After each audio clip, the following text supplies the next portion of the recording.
Hello, Amy. Játszunk egy kicsit. Úgy hallottam, betöltötted a 13. életévedet. Bravo!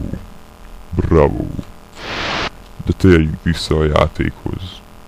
Ahhoz, hogy hivatalosan is betöltsd, követned kell az utasításaimat. Az első. Csinálj egy tripla szaltót hátra. Na jó. Csak vicceltem. Ha, ha, ha, ha.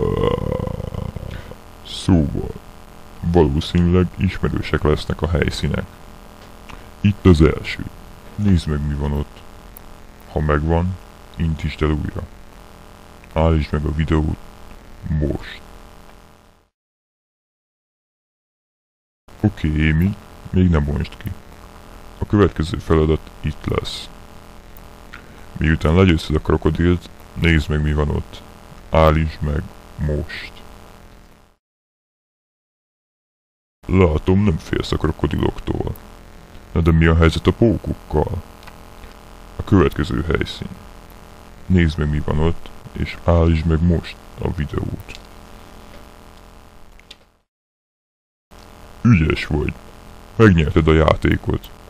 Most már megnézheted, mi van bennük. Sok boldog születésnapot, Amy.